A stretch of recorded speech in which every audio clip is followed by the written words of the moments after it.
So why don't you help me open these, and then we'll start the show just right now. Okay. Hey, Internet. I'm Dan. I'm Chaz. This is the Wine is Serious Business Show, episode 70. Wow, we're already up to that 70. Yeah. So, New Year's episode. Yeah. Ended up finding a whole bunch of sparkling wine on sale and thought, holy crap, we didn't even think about doing a sparkling wine or champagne episode for New Year's. Remember what we did last year for New Year's? No, I don't. Pinot Gris. Fail.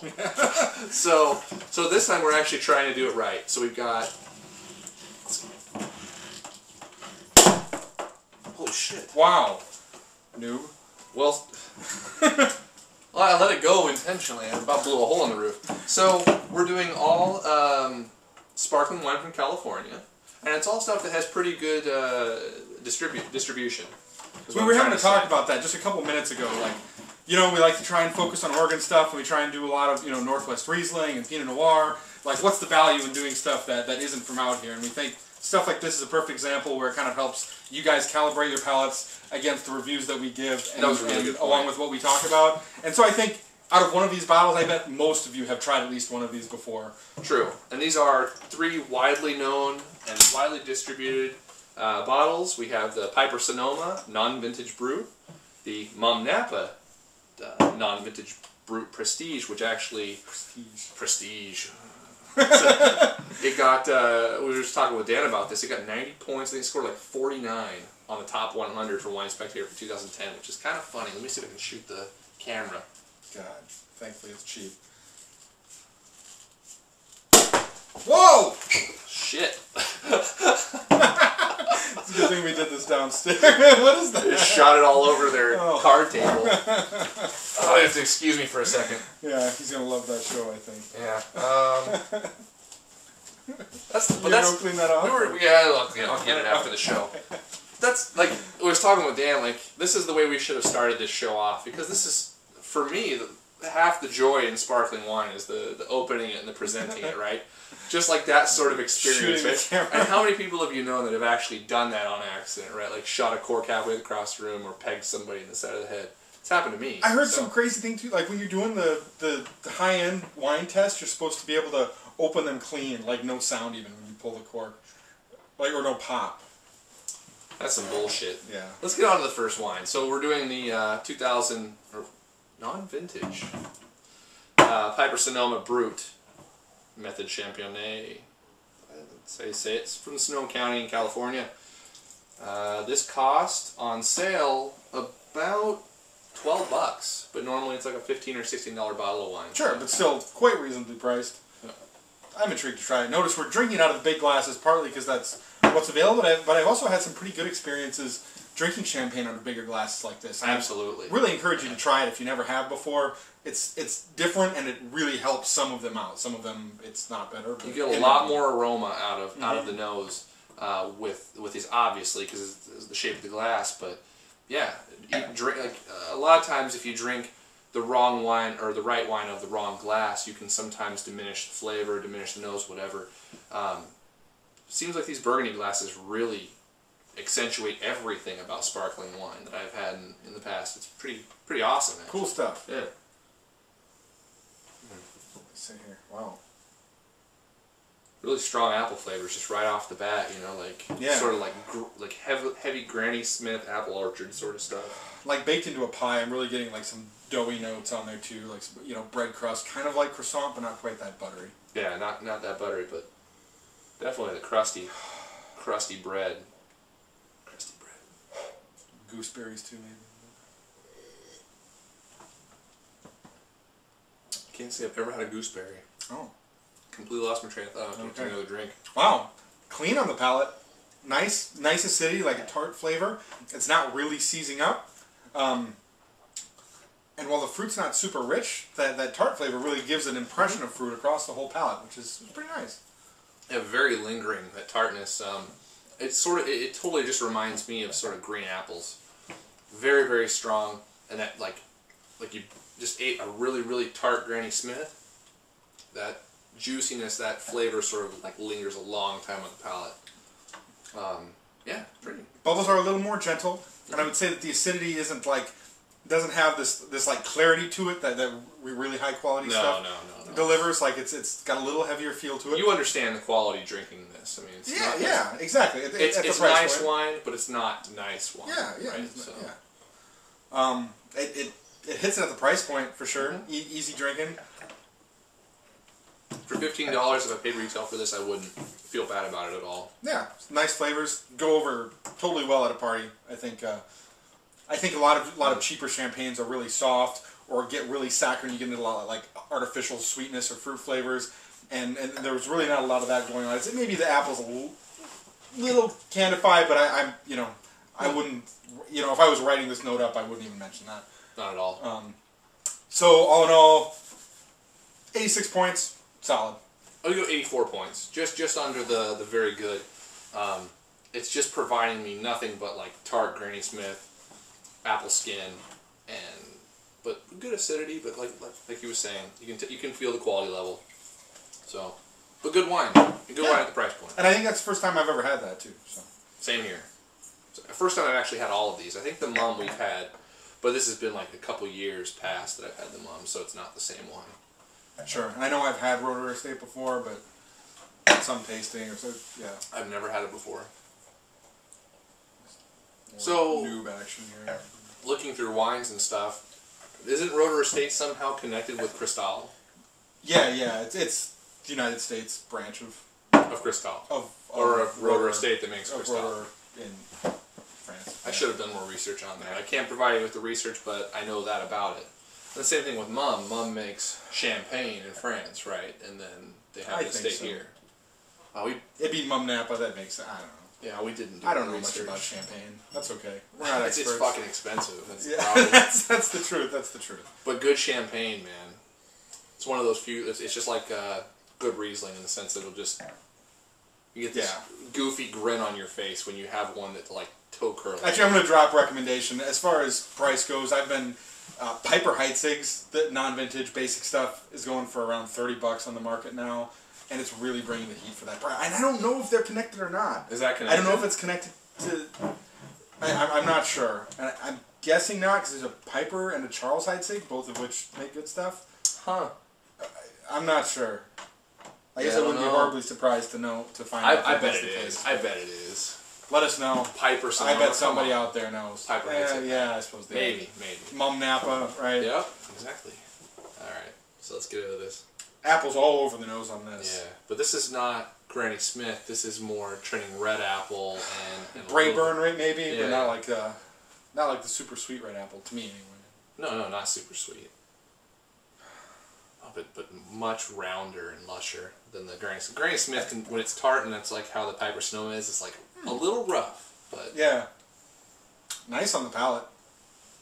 Wow, round, balanced. Kind of digging this. There's definitely a hint of sweetness on there. That is good. And where the acidity was a little, like we were talking about the acidity being pretty strong on the Piper Sonoma, this is much more balanced and lingers much gentler on the palate than the previous wine. Yeah, it's really good. There's even I'm gonna say like a touch of elegance to it, right? I mean, it's a little more creamy with the fruit on the front, and the acidity slowly rises toward the finish, hitting most of the back of the palate. The apple flavors come in a little stronger then, and it's really clean from beginning to end. Both for very clean, quick drinking and for slow sipping and savoring. It delivers well on both points. It doesn't leave any sort of aftertaste or a Piper Sonoma. I got a little bit of something dusty left on the palate afterwards. This ends very cleanly. Like Dan was saying, clean wine, very clean wine. And I just had another sip really quickly there. I'm gonna say that you don't get all of the flavors if you drink it too fast. So if this is something you pick up, my recommendation would be to sip it slow, savor it. Nice carbonation. Mm-hmm. The bubbles are very, very gentle, and with a sort of a chalky feel that dries the mouth out just a little bit, makes it water a little bit. It's pretty nice. I like it. I was really expecting to think that 90 points was totally ridiculous. I wouldn't go there, but I'm gonna go. Spectator always scores high, right? Sure. They're always a few points higher than normal. I would still, especially for California stuff. 80. Yeah. Who's advertising in our magazine? Oh. Anyway, 87 points for me. And good wine. 88 plus for me. I definitely enjoy it. Well put together, and I think it would please a good range of people, which is interesting. And this was on sale everywhere right now in the $14 to $15 price range. Kick ass at that price. Yeah, definitely very good. Price point. Oh. Now you're pouring on my pants. Well, I don't know. Somebody made a big mess with this bottle. It's true. No wash ever? Oh, I washed these. Okay. I finally washed them. Well, after the Steven's gonna get mad at you. After the Rusco show, Rusco show, the dude dumped the beer all over it. Yeah, right. Yeah. I like held out for a long time, but there was like a crusty feel in the back, and I'm just like, I gotta wash these jeans. Oh, wearing raw denim, so raw denim is. You just search raw denim on Google, and you'll understand what I'm talking about. People don't wash their jeans for like years. It's weird.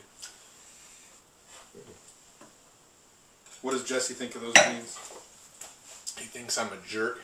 Or no, what did he say? He said, Chaz, you live in North Portland, you ride a bicycle, and you wear skinny jeans. You've gone full gay on me. It's alright. Yeah. It's okay. I respect my own diversity. Right. Portland's a safe city for that. You watch that Portlandia video that I can't wait. You haven't watched it?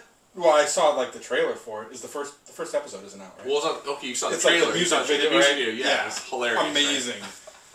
It's where young people go to retire. That was my favorite quote on the entire thing. It was like, so it's so true. It's so true. It's entirely true. You know, because what do most people do when they retire? Work maybe 10, 20 hours a week. Yeah. Spend the rest of their time just hanging out. Lollygagging, hang out with their friends. Yeah. It's what everyone does in Portland all the time.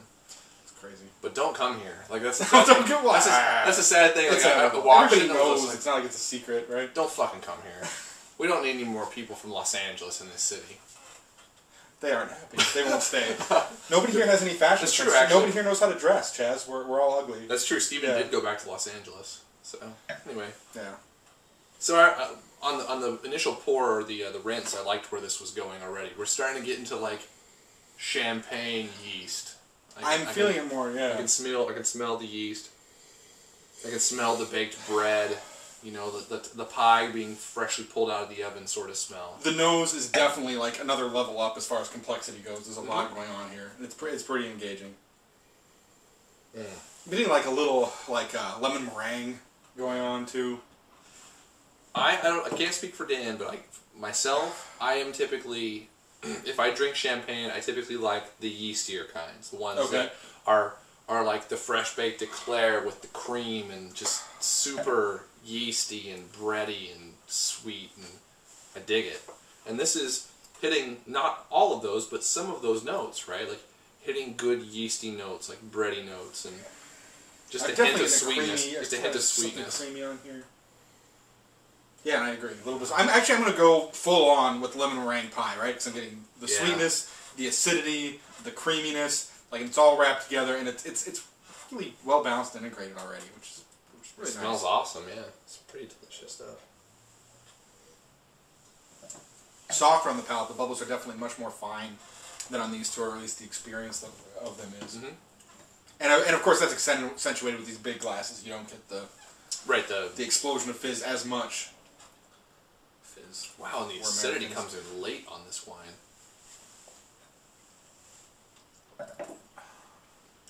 I am still tasting it 10 seconds afterwards. Like, it's really excellent apple flavors going on. Yeah. I think. Yeah, wow. Right? The acidity's it's like 10 seconds out, right? Very late hitting. And reminding me very much of green apples. Green apple skins there. But initially the flavors are a little yeasty, like green pears and apples. Pears, totally. And then ending with lots of green apple skin towards the finish with that acidity. And it reminds me even of a little soda up front. Like you're getting a little bit of the sweetness. It's not like the heavy sugar syrup or like, high fructose corn syrup all over the palate, but there's like pears, a little bit of sweetness, kind of simple right away. And the acidity, slowly evolves, right? The apple flavors come into play more. That's a good way of describing it. Slowly evolves. And it does. It really changes over the course of like 10 to 15 seconds in your mouth. Man, and that's really cool. I mean, that's the sort of experience I get really excited about in a lot of different wines.